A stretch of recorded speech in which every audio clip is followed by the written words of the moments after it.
Hello everyone, welcome back to the channel. I'm Julie and today you are joining me on a brand new Feng Shui episode. Let's call this Feng Shui for beginners. It's really a Feng Shui 101 episode and I wanted to introduce you or reintroduce you to what Feng Shui means to me. If you've ever wondered what Feng Shui is and how you can apply the rules and principles to your life for greater health, better well-being, and overall to bring more positivity into your life, this video is for you.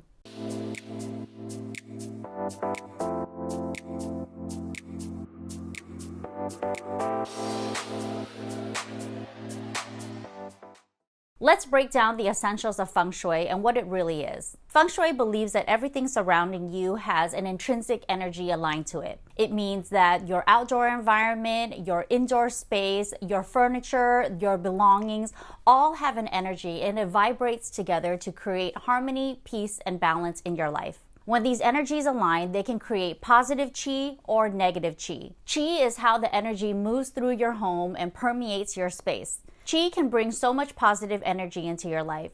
Greater health, greater wealth, better relationships with your friends, your families. On the flip side, bad qi can cause negative adverse effects into your life and actually do more harm than good. In this video, I'll be breaking down the basics of Feng Shui and how you can tell if your home has good Feng Shui or bad Feng Shui. Let's get right into it. The number one way for you to tell if your home has good Feng Shui is if it's neat, clean, tidy, and uncluttered. Qi needs to flow freely into your home, unobstructed by clutter, which causes it to go stale and stagnate. The idea that your home should be kept neat and tidy is not a new one. It really just means that there's a place for everything and everything is in its place. Clutter is really easy to spot. I mean, you go from room to room and you're looking at your surface tabletops. Is it pretty much littered with all of your junk, all of your personal belongings? If it is, just find a spot nearby to house all of your items. It could be tech equipment that's left on your kitchen countertops. All you need is a simple tray to corral all your clutter.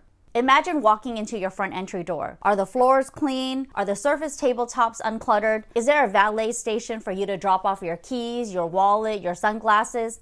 Take a look into your bathroom. Do you have products and toiletries pretty much strewn everywhere? Are the mirrors clean? Are they spotless? These are really simple indicators according to Feng Shui. Feng Shui does not like a messy home. So the number one way for you to invite better qi into your home is to simply keep it clean. Qi needs to stay vibrant and alive. So the second way for you to tell if your home has good Feng Shui is if everything is dust-free.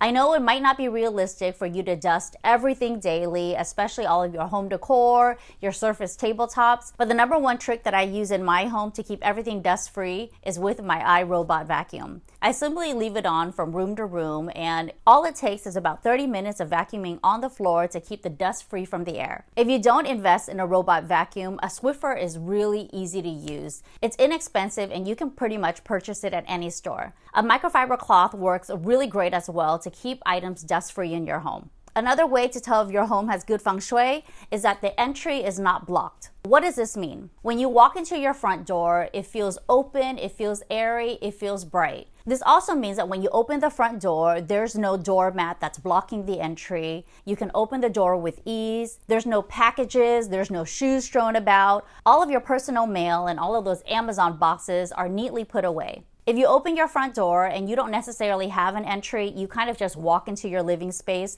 This also means that you don't have big furniture blocking the entry. Sure, I love to use the back of sofas and sectionals to help carve a clearance and a pathway into my space, but it doesn't mean that it's blocking the entry door. You want to make sure that that path is wide and unobstructed so qi can move freely into your space. There is ample lighting in the foyer. I had a French viewer write into me and she kindly told me the proper pronunciation of foyer. I've been saying it the very American way, foyer, foyer, but it's actually foyer, foyer. So you'll be hearing me say that on the channel from now on. Let's talk about bright lighting in the foyer. This could mean a recessed light, this could mean a wall sconce. You basically want to invite better qi into the space with a bright light. Think chandeliers, think pendants. Bonus points for a light fixture that has crystal facets on it. Crystal facets allow qi to be dispersed into your entire space from every single angle.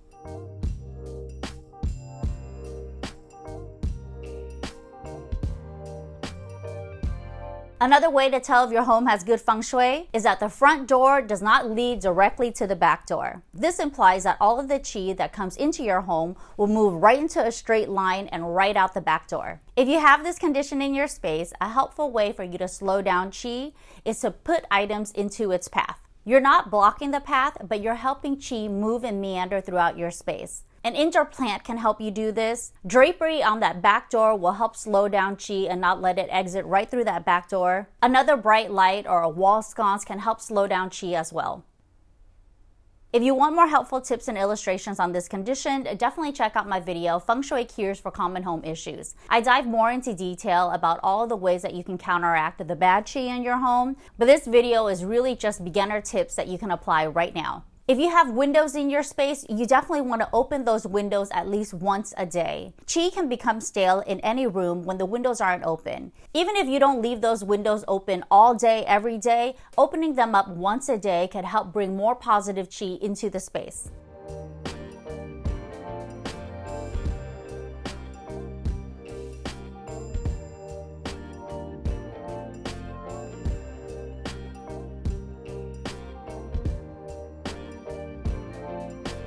How can you tell if your living room has good feng shui? The number one tip is that furniture does not block your entry into the space. Imagine walking into your living room. Do you have a huge sofa in the way? Do you have a big reclining chair that's blocking the entry into the space? If you do, it's time to reassess the layout of the living room. You want to position furniture in a way where you are in a command position. A command position simply means that when you're seated on the sofa or the largest seating group in the space, you have clear visibility of those walking into the space. The back of your head is not facing the entry. You pretty much have a clear line of sight to the entry in your living space. If you have an open concept layout and no matter where you're seated in the room, you have clear visibility, that's great. That just means that that's the same direction that qi is going to move through your living room.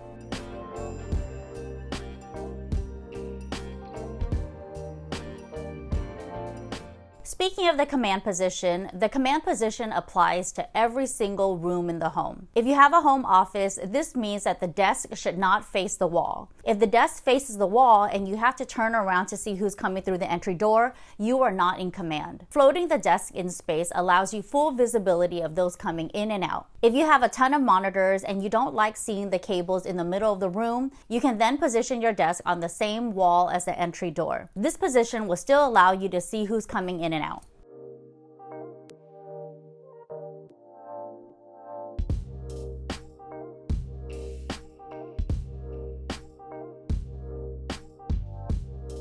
In a bedroom, the command position allows you full visibility of the door without aligning your feet straight out the door. You'll remember from my Feng Shui for the bedroom video that that is a huge taboo. You are pretty much putting yourself in a coffin position. So when you open the entry door, just make sure that your bed isn't aligned with the entry door, but rather it should be offset so that you have clear visibility of the door and you are in command.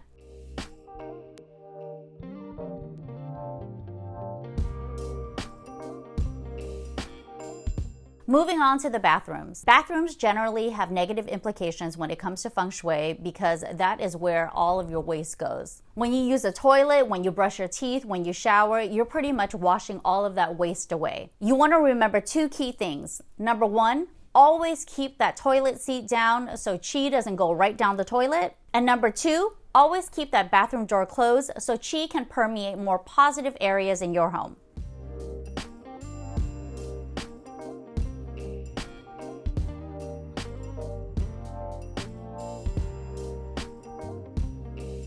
Let's talk about the usage of mirrors in feng shui. How can you tell if you're using mirrors in the right way? It's really simple. In feng shui, mirrors are used to double what you want more of. If you have a mirror reflecting your outdoor space and it's filled with really beautiful, vibrant trees, a lot of flowers, and a lot of birds, that is just really positive energy that you're doubling into your home, which will bring more positive qi as a result. If you have a mirror that's reflecting a bathroom door, clearly you're doubling up that negative energy and you need to take that mirror down stat. Another taboo is a mirror reflecting a bed. You'll also remember from my previous videos that the bed should never be reflected in a mirror. A bedroom is all about restful yin energy. It's a place for you to relax and unwind. Mirrors have active yang energy, so that counteracts everything that you're trying to do in a place of rest. If you have an empty corner of your home that feels stale or stagnant, or it doesn't get a lot of bright light, that's also another great location for a mirror. Placing a mirror in that stale corner can actually introduce a little bit more brighter energy into the space, so that's going to help positive chi come and permeate.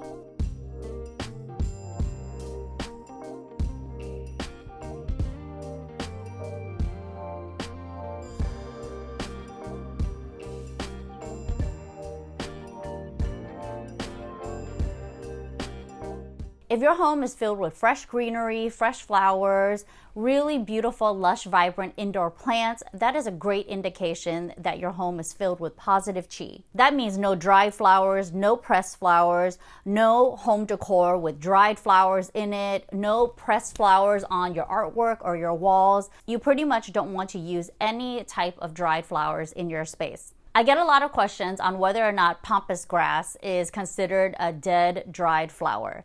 And there's going to be mixed reviews on this, but this is my personal stance. Even though pampas grass has been cut and dried in your space, it's actually still really fluffy, really voluminous, and really lush. So even though it has been cut and dried, it still mimics the look of the actual fresh flower. So I feel as though pampas grass can be used in your home without any negative implications.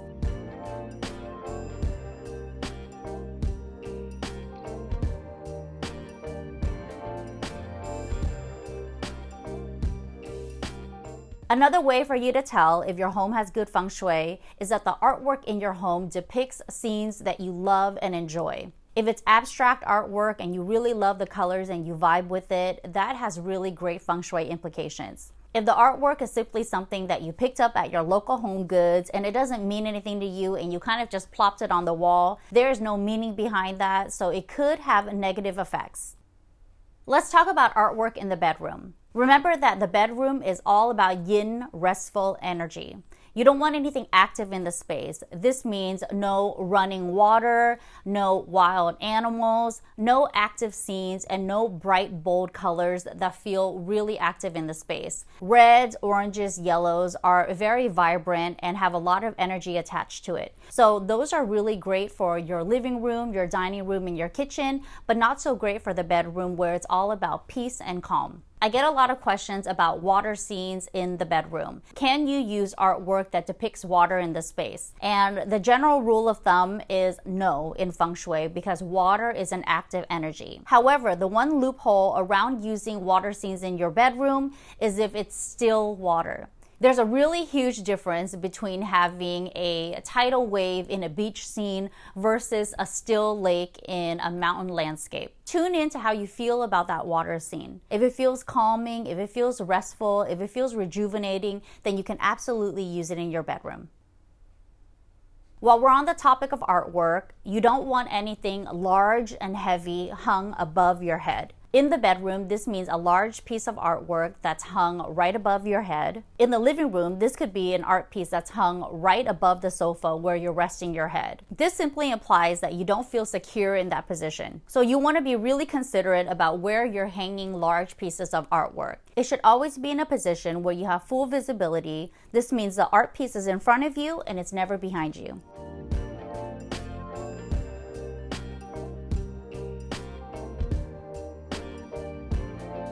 The exception in this case is if it's a large canvas piece of artwork. Since canvas is really light, you want to make sure that you reinforce it behind the wall. You also want to hang it high enough so that when your head is leaned back, you're not touching the bottom of the canvas.